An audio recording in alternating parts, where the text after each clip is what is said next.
Добре дојдовте во Зебра. Ја продолжуваме темата што ја отворивме кон почетокот на оваа недела за религискиот соживот и религиската толеранција, чувствителна тема која многу често се наоѓа заплеткана во политичките институционалните лавиринти и пресметки, но која е важна во нашето секојдневие и токму затоа денеска прашуваме колку е таа реална и колку е таа искрена. Дискусијата ја продолжуваме со нашите денешни гости, универзитетскиот професор и колумнист на Дневник Тони Науновски и председателката на Комисијата за односи со верските заедници Валентина Божиновска. Добре дојдовте во студиото на Зевра. Валентина, во едно ваше интервју рековте дека 2012 е година тест за меѓурелигискиот соживот во Македонија. Зошто и кои се тие најневралгични точки на меѓурелигиската комуникација во Македонија? Знаете како бевме сведоци на низа мигови кога не сакајки, би рекла, верските заедници влегоа во уште еднаш повторувам, не сакајки влегоа во политичките шеми или оставаме едно отворено прашање сакајки, и тоа во дел во кој мислам дека најсуптилни беа точките и проблематиката што се однесуваа на децата. Ајде сега да се вратиме наназад. Се случи Кале, ни се случи Лабуништа, Струга, па имавме период кога не знаевме дали да ја држиме страната на Вевчанскиот карневал или на она што се случуваше во еден карневал кој има и своја семиотика на одржување, но и своја традиција и така натаму. Децата кои ни се тепаа по автобусите, те од една страна затоа што Стејт департментот оваа година, заедно со УНЕСКО, инсистираа да биде година на религијата, таа продолжува да биде и во 2013 година и ние моравме како држава, како мегиник во Европа на толку многу религии, а особено во делот во кој ние велиме да, тоа е нашата цивилизацијска придобивка да покажеме дали ќе успееме да го одржиме тој колосален пиедестал што се вика религиски соживот. Ми се чини дека се покажа дека авторитетот внатре мора да биде посилен, појак на верските заедници. Хиерархијата би требало во тој дел малку да ја видоизменат во сите верски заедници, ако сакате еви во обети во Македонската православна црква, но и на Исламската верска заедница и авторитетот на лидерите кои ми се чини дека не достигаше во одредени мигови да се појави во вистинска насока. Ние имавме изјави од лидери кои потоа ги толкуваа политичарите за жал, ги толкуваа медиумите, знаете на каков начин, и се создаде една папазјанија тоа дали говори од името на лидерот, значи од првиот човек на верската заедница, или говори зад него се слушаат ехо на некакви политички партии и така натаму. Од секогаш она што настојувам, или да проговорам и со верските лидери е дека 2012 требаше да ни биде ука и поука како не треба да се замеша политиката, а како треба да биде силен диалогот на верските лидери внатре, за да можат колку се они појаки да ги слушнат политичарите. Значи, тоа ќе биде и тема на светската конференција. Ако внатре имаме диалог во верските заедници, верувајте дека тој диалог ќе го слушнат и политичарите. Ние на нашата веб страна, каде што голем дел од нашите гледачи може да ја следат емисијата и во живо, како што е сега случајот, но и се разбира таа стои таму постојано и во нашите архиви, може да гласаат. Значи 70% од оние кои што гласаа на ова наше неделно прашање сметаат дека религиската толеранција не е реална и искрена. Значи ќе кажам, ова не е репрезентативен примерок нели на класична реклама, класична анкета, но сепак го покажува пулсот и расположението генерално меѓу луѓето. Зошто сметате дека луѓето така чувствуваат? Па затоа што се соочуваат со редица факти кои што за жал во последниве 20 години се повеќе и почесто и поинтензивно и во негативна смисла сватеност ни се случуваат. Јас мислам дека постои една во историјата на Република Македонија, во историјата на Македонија постои една добра традиција на соживот и толеранција помеѓу сите религиозни луѓе од било која религија. Меѓутоа, мислам дека политичката злоупотреба која што ни се случува во последниве 20 на години, а особено по 2001 година, на одредени религиозни заедници, односно религиозни институции, станува се поголема и пожестока.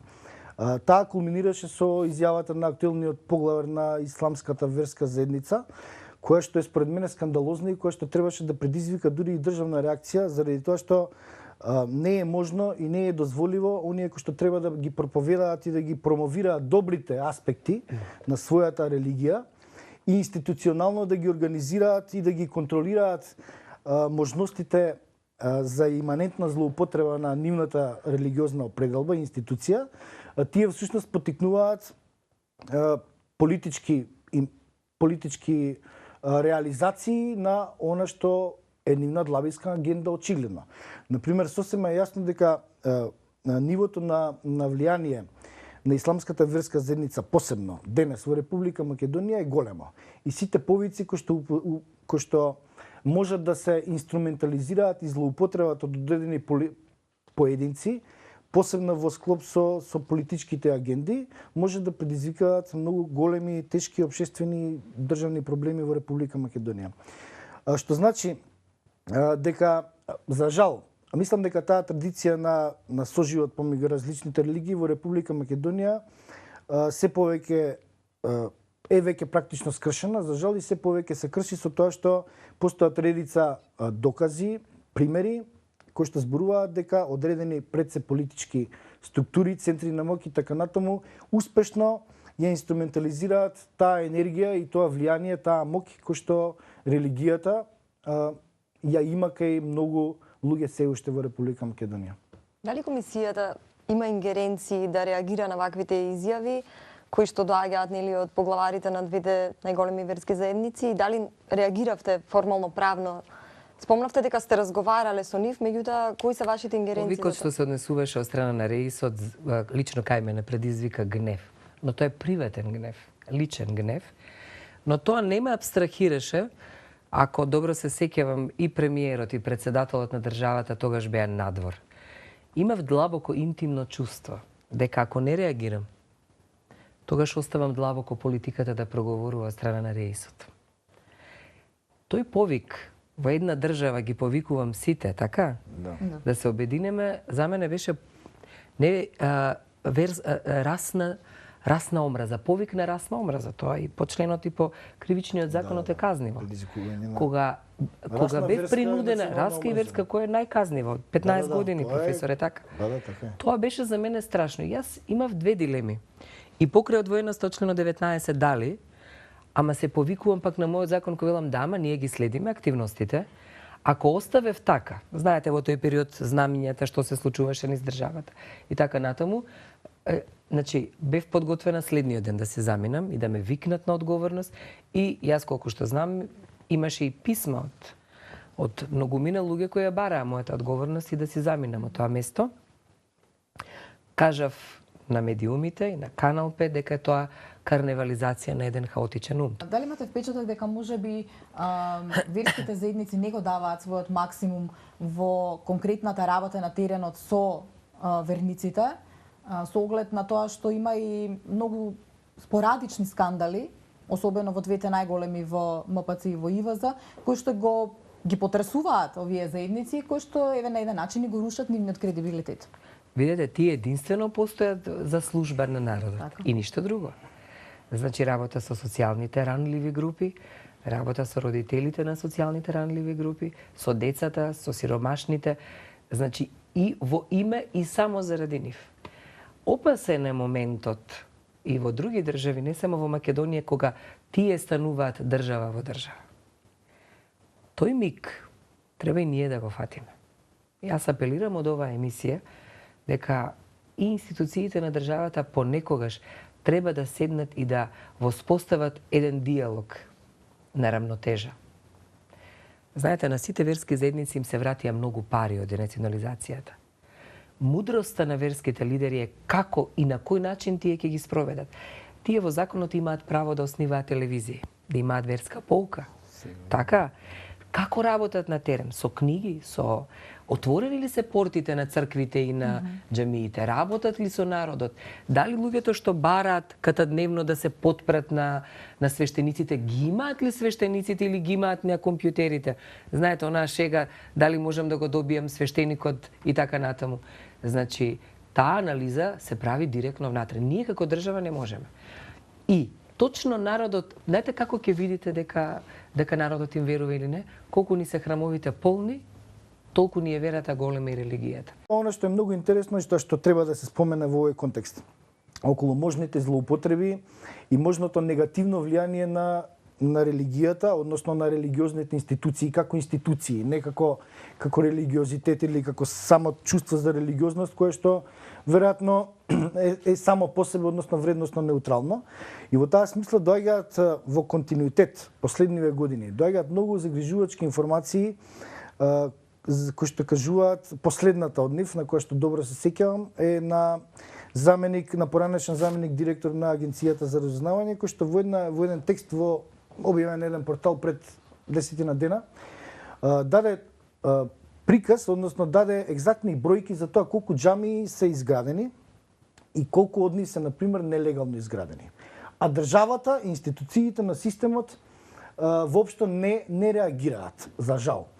Типичен пример е, ако се сеќавате за оној случајот за кој што имам пишувано за случајот со џамијата во Горна Белица. Значи, јас ви тврдам со сета одговорност дека и денеска постои судска одлука на основниот суд во Струга за уривање на нелегално изградена џамија во Горна Белица. Таа не само што не беше урната, туку беше пуштена, условно кажано, во употреба со покотници од оружје од поранешниот градоначалник на Струга Рамиз Мерко. Исто така многу симптоматичен беше случајот со црквата во Пешталево. Тоа е некое село во Прилепско ми се чини, каде што нашите македонци сакале да изградат црква, а кој што на место приватно, односно во приватна собственост, а тоа не им било дозволено од нивните, условно кажано, сограѓани од исламска вероисповест. Има многу такви примери, информации кои што покажуваат функционирање на она што во геополитичката теорија се нарекува зелена трансверзала, а тоа е дека голем број од фондови нелегални и така натаму постои можност преку Македонија, а дел од нив веројатно за жал и во Македонија да завршуваат точно заради промоција на оние радикални вахабистички и така натаму учења во исламската верска заедница и државата мора да обрне, според мене, многу поголемо внимание на овие феномени, бидејќи се повеќе до израз доаѓа, колку што можам да ги анализирам состојбите во тој сектор, се повеќе до израз доаѓаат тие радикални принципи на исламските учења внатре нивниот систем, што значи дека постои се поголема можност за злоупотреба во политичка смисла на она искрено религиозно, автентично религиозно чувство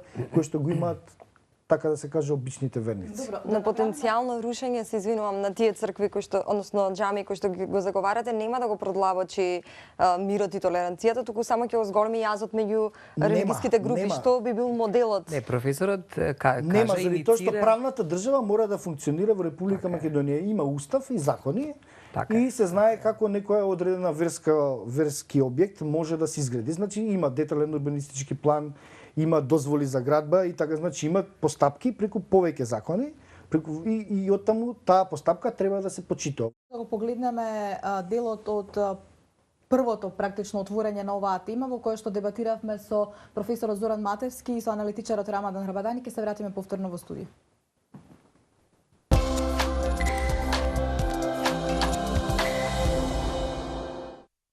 Христијаните во Македонија би знаеле колку е Дева Марија, значи почитувана кај муслиманите, што огромно мнозинство од христијаните не го знаат тоа, а и самите муслимани не се свесни дека се работи за иста една историчка личност, која патем речено, значи според Куранот е најголемата жена во историја. Значи тоа не е ни жената на Мохамед, ни мајката на Мохамед и така натаму, туку е токму мајката на Исус, ние викаме алейхи селам. Со религиска толеранција ништо не сме направиле, затоа што ако живеете во два одвоени света, ако во Македонија не успеете да дојдете во ситуација да имате мешани етнички бракови, ако во Македонија имате ситуација да целото средно образование ви е етнички тотално поделено на албански и на македонски училишта, ако високото образование ви е комплетно поделено, ние ништо не сме направиле. Значи не може да ви функционира општеството само ако се толерирате еден со друг. Мора да направите еден чекор погоре. Ја не мислам дека одвоеноста е лоша работа, само треба на таа да се работи на знаење. Значи ништо од ова не може да се постигне без да се ние во Македонија, значи пред да се поделиме во во религиски смисол, етнички, граѓански, социјален сталеж и така натаму, ние имаме и поделена јавност. Тоа е главната поделеност која после ги донесува сите овие поделености, така да мислам дека на тоа треба да се работи. Знаете каде е проблемот сега? Не е проблемот тоа што се они одвоени, него проблемот е што во Македонија е типичен пример на земја антиконверзија. Значи во Македонија вие немате конвертирање од христијанство во ислам или од ислам во христијанство. Знаете зашто? А во целиот свет го имате. Затоа што ако конвертирате, вие ќе бидете предавник на својот народ. И се додека постојат такви стереотипи дека вие сте предавник на својот народ и дека вие мора по раѓање да бидете христијанец, секој македонец христијанец, секој албанец припадник на ислам, имате проблем. Криви се институционалната организираност на верските заедници, кои на моменти чувствуваат некоја своја внатрешна слабост и таа чувствуваат потреба да ја извадат надвор, значи во општата јавност, и тоа го користат. Јас барем од моите забележувања сум приметил на 2-3 пати дека го користат како одбранбено средство, не знам, од некакви своји прозивувања во јавност за некои скандали. Целата толеранција е дозирана, а со обзир на тоа што сме во еден постконфликтен период, состојбата е чувствителна и многу е битно како сега они ќе реагираат. Бидејќи за време на конфликтот не реагираа воопшто, ги немаше никаде, не се криви за конфликтот, крива е политичката елита, меѓутоа не можеме да ги амнестираме од вината затоа што не го кажаа тоа, а што требаше да го кажат и да смират целата ситуација во Македонија. Основна работа и за толеранција и за диалог е да се разбере другиот. Државата ја преземе иницијативата затоа што главен предуслов да влезете во Европска унија и во НАТО вие да ви бидат решени меѓуетничките и меѓурелигиските проблеми, да ги немате тие проблеми. Државата е свесна за тоа и државата таа задача ја дава на религиската организација и на двете најголеми религиски организации. Значи тука имате класичен политички дел. Државата има возможи на религиските организации веронаука, има возможи во јавни училишта, има возможи враќање на црковен имот, а за возврат религиските организации сега треба да ја одработат религиската толеранција за да влеземе во Европска унија и НАТО. Сега, меѓутоа каде е проблемот? Сега религиските организации кога ќе се тргнат од сакралното, од светото, кога премногу се профанираат, кога ќе отидат кон политичкото, тука е проблемот.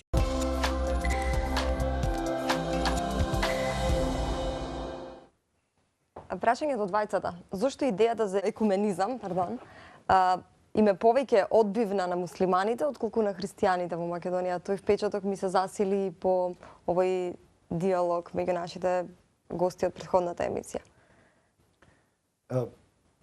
Ако дозволите, јас сакав малку ќе го коментираме и ова и нема да ја заборавиме околу екуменизмот или Петровата служба што ја велат католиците.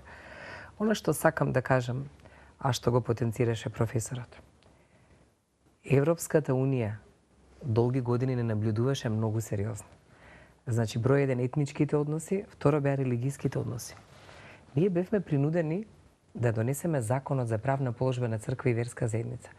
Тоа беше мачна работа. Да се разбереме, вие во една држава во која имате различни религии, да донесете закон кој и ОПСЕ и Европска унија ќе ви го оцени за одличен, нема да најде забелешки, не беше едноставна работа. Да бидеме на чисто. Згора на тоа, сиве овие години од 2007 ние го имплементираме од 1 мај 2008, наблюдува како тој се спроведуваше. Јас сум 4 години на оваа институција. Не е лесно. Вие секој извештај, ама знаете како, со паноптикум, со лупа гледаат, аха, ова е добро, ова не. Да ги регистрирате, да видите внатре што е. Па тие се устрои уставно и така натаму.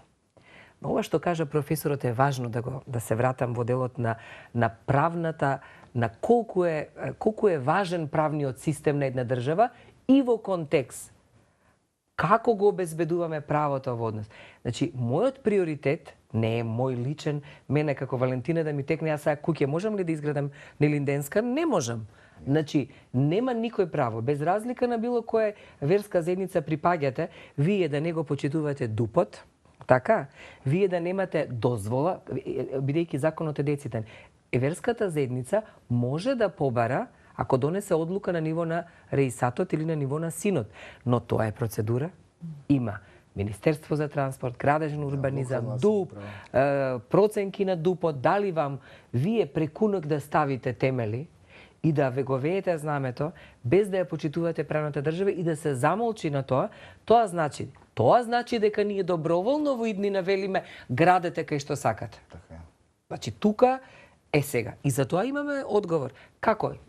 Комисијата е одговорна и таа ќе дава мислење. Знаете каков став каков силен орган била порано? Не. Ако таа мисли дека на територија колку има Горна Белица, професоре? 30 луѓе дали има? Така е, и тоа главно се викенд. Не, населба. викенд. Јас во Горна Белица имам не знам колку пати оден. Не, туку државата ќе рече на овие луѓе овдека не им е потребно да имаат во Долна Белица или не знам каде во градот толку џами и цркви. Истото се однесува. Дајте да видиме, да еднаш када отвориме дебата во која ќе кажеме таму каде што е потребно, таму каде што е насушна потреба, на 4000, на 5000 жители, така? Има ли во законот да го отвориме и да кажеме не, на 3000 ќе се гради, плюс 2 до 5000 имаат потреба за џамија, таму ќе изградиме или црква. Ова стана папазјани 720 џамии во моментот. Ако ги вратите моите интервјуа во вашата зебра, ќе видите или дека биле 612. Илјада и нешто цркви. Отворени ли се сите овие верски храмови? Работат ли за луѓето или не? Очигледно дека исклучокот станал правило. Сега што правиме? Нема такво нешто. Видете, во законска смисла нема, исклучокот треба да биде показател за тоа институциите на системот уште повеќе да ја применуваат, да ги применуваат своите ингеренции кои што ги се дадени како закон. Но ќе испадне Што војна, значи- професоре. Не, ама видете, Гибнеме ли може- ние во верски храм? Да. Верувајте. Следниот ден имате војна на територија Македонија. Не, но од една страна, професоре, Не верувам дека е така и не би смеело така да размислуваме. Знаете зошто? Затоа што ако ја прифатиме таа логика на толеранција на институционално насилство, значи на насилство врз процедурите, како што е случајот со докажаниот случај со Горна Белица. Значи ако државата не реагира, институциите на системот не реагираат при Согласувам. флагрантно кршење, тоа ја дава пораката која што и вие имплицитно ја спомнавте, дека тоа може истото да се случи на пример и на плоштад во Скопје. И никој не оспорува. Вие во Ману имавте една гениална изложба на исламската култура и тука никој напротив во во највисоката научна институција ние покажавме колку сме соединети со таа култура и колку е таа неизбежна. Впрочем, погледнете ги објектите од Камени мост, од Пашинамам и така натаму која го обкружува централното подрачје. Она што заплашува, а што го спомна професорот е следното. Кога Рамадани го слушате, некогаш ви звучи прекрасно, така позитивистички, но кога ќе му се јави градоначалникот, многу опасни. кога ќе му се јави градоначалникот на Чаир и ќе му рече да излезе, децата кои излегуваат со него е страшно колку се изманипулирани. Ме разбирате? Од една страна ќе излезат децата, па ќе излезат православните и што правиме ние? За кратко време имате бунт во државата. Малку е оганот меѓу етничката и верската се запали. Еве ви пример, деновиве многу будно го гледам случајот во Кичево со градоначалникот.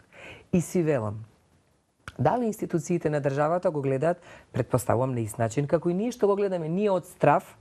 Јас да ви кажам, кога се случи оној кај Смилковското езеро, јас треперев да видам кој од верските заедници имаат престој, да не е случајно некој од некоја верска заедница дојден тука и го направил тоа злодело. Ме разбирате, оти доаѓаат луѓе, ние како институција им даваме престој. Сега, истерани се луѓето од Кичево од градоначалникот, така?